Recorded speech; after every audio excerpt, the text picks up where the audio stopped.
Bismillahirrahmanirrahim. Assalamualaikum warahmatullahi wabarakatuh. Perkenalkan, nama saya Nur Fadila dengan NIM 70200121066. Saya akan menjelaskan tentang sistem reproduksi pada manusia.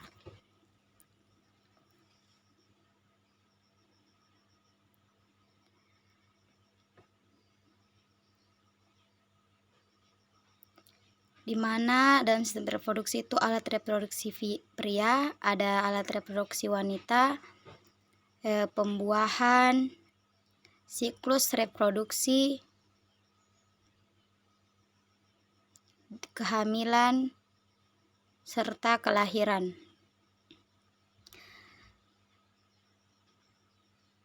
Alat reproduksi manusia. Sperma diproduksi dan disimpan. Alat reproduksi pria. Sperma diproduksi dan disimpan pada alat reproduksi pria. Struktur kelamin pria itu ada: pertama, testi buah zakar, penis batang zakar, uretra saluran kencing, vas deferens saluran benih, prostat, dan vesicula seminalis. Di dalam testis itu terdapat tubulus semiferus. Ovarium wanita hanya memproduksi 1 telur sebulan, sedangkan tubulus semiferus pria memproduksi lebih dari 12 miliar sperma per bulan. Bagian atas tubulus seminiferus itu dinamakan epidermis. Sperma berkumpul di epidermis untuk didewasakan. Proses ini berlangsung selama 20 hari. Sebelum terjadinya hubungan seksual, penis teris oleh darah dan bereaksi, lalu dengan rangsangan yang cukup proses ejakulasi dimulai pada puncak senggama akan terjadi pencaraman air mani membawa sel sperma. Dari epidermis, sel sperma akan mengalir ke atas menuju ke ampula, yaitu bagian terluas pada saluran benih. Ampula ada bermuatan ke seluruh air kencing yang memiliki katum. Katum akan terbuka pada puncak senggama sehingga air mani akan keluar melalui saluran kencing dan tubuh.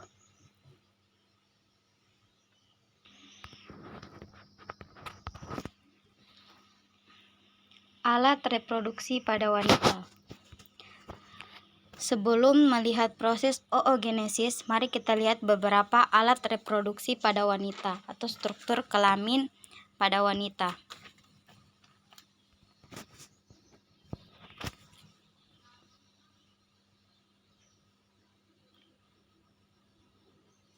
Mari kita lihat struktur kelamin pada wanita, yaitu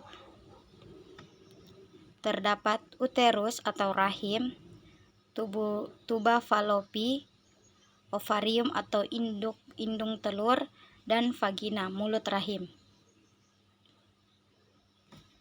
Mari kita lihat ovarium untuk melihat perkembangan telur. Telur yang berwarna ungu adalah sel telur yang sedang berkembang. Setiap dilahirkan wanita sudah tersimpan sel telur dalam ovarium dan kondisi tak berkembang. Sebulan sekali, perintah hormon dari otak memerintahkan ovarium untuk memproduksi folikel, di mana folikel yang dominan akan melepaskan sel telur dewasa untuk membuahi. Folikel adalah kumpulan sel yang mengeluarkan telur dan mengumbarnya, dan ia berkembang di ovarium. Pada masa ini, selabut rongga rahim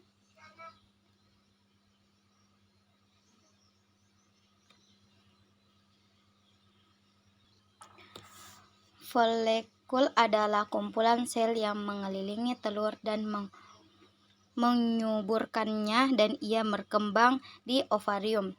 Pada masa ini, selabut rongga rahim menebal untuk persiapan sel telur yang telah dibuahi untuk menjadi janin.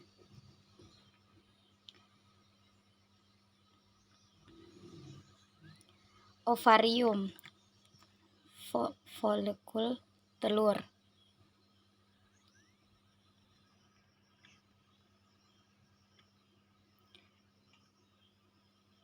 akan menebalnya selaput rongga rahim. Selain itu, ovarium menghasilkan hormon estrogen dan progesteron. Bila kadar estrogen mencapai puncaknya, maka hormon ini akan memberikan umpan balik ke kelenjar di otak untuk melepaskan LH untuk menyiapkan telur untuk pembuahan. FSH mulai membagi materi genetiknya, ini tanda dimulainya siklus reproduksi. Folikel kemudian dilepaskan hormon estrogen yang membuat lapisan uretus dapat menerima telur yang telah dibuahi. Dalam perjalanan menuju uretrus, ada dua hal yang dapat terjadi pada telur, yaitu di sini terjadi pembuahan antara sel telur dan sel sperma. Ada dua hal yang dapat terjadi jika pembuahan, yaitu buahnya dibuahi oleh sperma dan tidak dibuahi. Jika dibuahi, biasanya terjadi di tuba falopi dan diseluruhkan menuju uretrus. Jika tidak dibuahi dalam waktu 24 jam setelah keluarnya dari ovarium,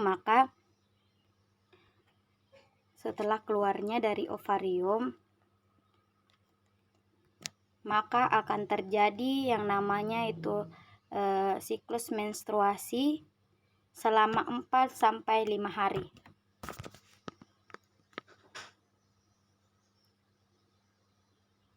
Siklus menstruasi yang terjadi selama 4-5 hari.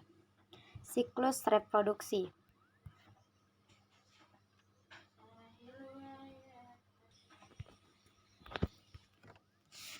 Kira-kira antara 21-40 hari. Menghitung siklus reproduksi dapat dilakukan dengan membuat catatan pada kalender dan memiliki masa subur dapat diketahui setiap sebulan.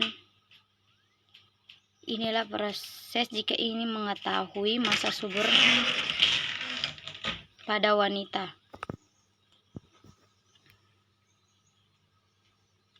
Setiap sebulan pada hari kelima siklus reproduksi, serabut rongga rahim mulai tumbuh dan menebal sebagai proses kemungkinan terjadinya kehamilan. Pada sekitar hari ke-14 terjadi proses pelepasan telur dari ovarium.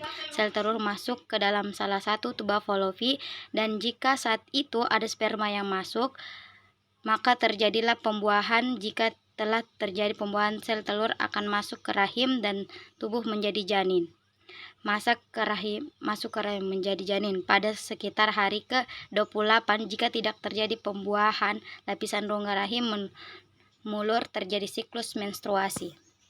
Pembuahan. Proses sperma menuju ovum, yaitu pembuahan.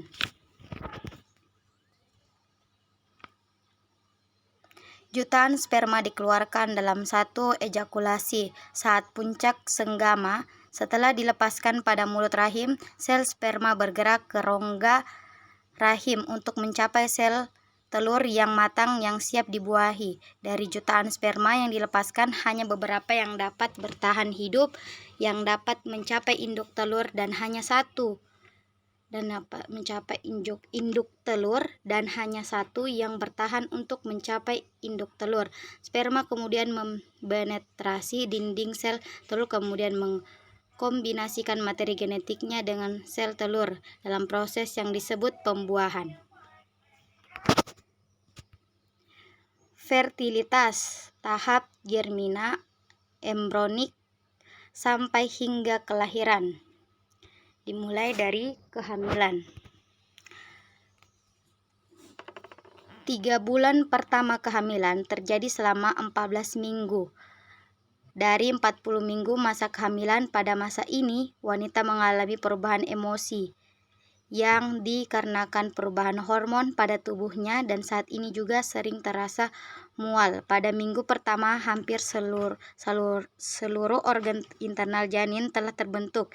Janin mulai mengepal, bahkan sedikit bergerak.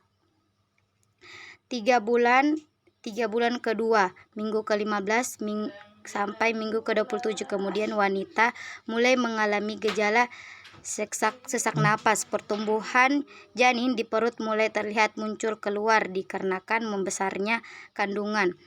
Pertumbuhan janin terjadi paling cepat di minggu ini. Tangan dan kaki janin berkembang semakin kuat. Gerakan janin dapat dirasakan ibu yang mengandung walau sudah terbentuk. 3 minggu terakhir, minggu ke-28 sampai 40, bayi dan paru-parunya terus berkembang. Sulit bagi wanita menemukan posisi yang nyaman pada usia kehamilan ini. Pada akhir minggu ke-40, bayi terdorong ke bawah. Hal ini merupakan tanda persalinan akan segera dimulai.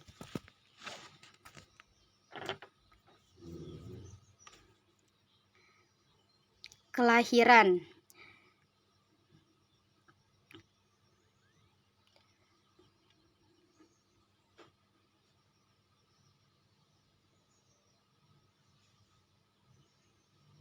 Ketika pembukaan mencapai 10 cm, terjadi dorongan tanda persalinan akan dimulai. Bayi memulai perjalanan melalui saluran rahim. Saat kepala bayi mulai berputar, ia dapat terluka ketika menuju saluran rahim yang sempit pembukaannya. Tulang kepala bayi memiliki tulang yang namanya fontanel yang membuat kepala bayi memanjang dan cukup keluar melalui saluran rahim. Kepala dan pundak bayi disangga, sementara bagian tubuh yang lain keluar dengan mudah. Ketika keluar, kepala bayi secara otomatis kembali ke ukuran normalnya. Jadi itulah sistem reproduksi pada manusia, baik itu pada pria maupun pada laki-laki. Sekian dari saya. Jika masih ada salah kata atau salah dalam menjelaskan sistem reproduksi ini, saya mohon maaf. Saya akhiri. Assalamualaikum warahmatullahi wabarakatuh.